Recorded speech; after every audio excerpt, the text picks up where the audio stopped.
Isa na namang Pinoy boxer ang mapapalaban sa world title fight. Makakaharap ng ating kababayan na si Jason Bison ng current WBO, WBA at the ring minimum weight champion na si Oscar Collazo.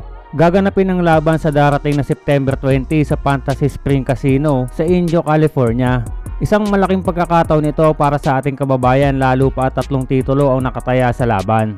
Si Collazo ay may malinis na record at 12 wins at 9 knockout at itinuturing ngayon na hari ng minimum weight division. Kilala siya sa malupit na kaliwang kamao at mataas na ring IQ sa ibabaw ng lona.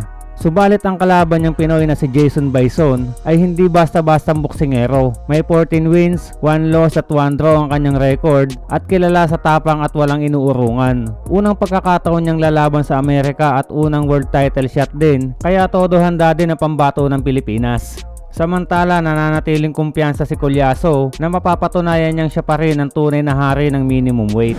Sa kabilang balita naman ay handang-handa na din si Inoue para sa paparating nitong laban kontra sa tinatawag nitong pinakamahirap niyang makakalaban na si Murodjon Akhmadaliev. Ididepensa ni Inoue ang kanyang undisputed super bantamweight title kontra kay Akhmadaliev sa darating na September 14 na gaganapin naman sa IG Arena sa Nagoya, Japan.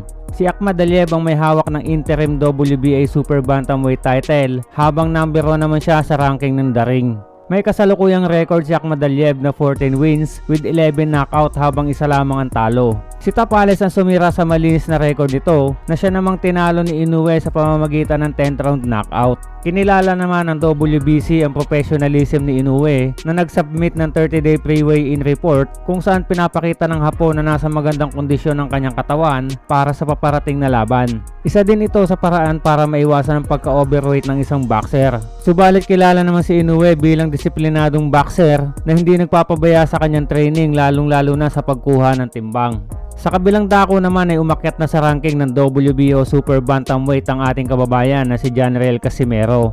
Mula sa pang-7 sa ranking ay umakyat ito sa pang-6. Yan nga ay kahit na napabalita na aakyat na siya sa featherweight division at kahit isang taon nang walang laban.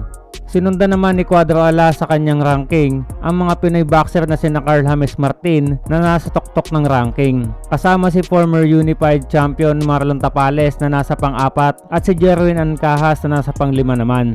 Magandang balita ito para sa masugid na tagahanga ni Cuadro Alas lalo pa at ilang beses na ding bumubulusok ang kanyang karir sa nasabing dibisyon.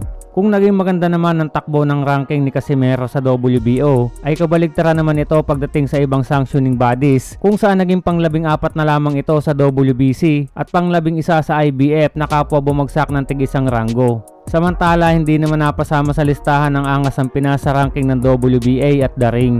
Kasalukuyan namang hindi pa napapasama sa ranking ng featherweight si Cuadro Alas sa kabila ng pag-anunsyo ng mga ito na aakyat na ng timbang.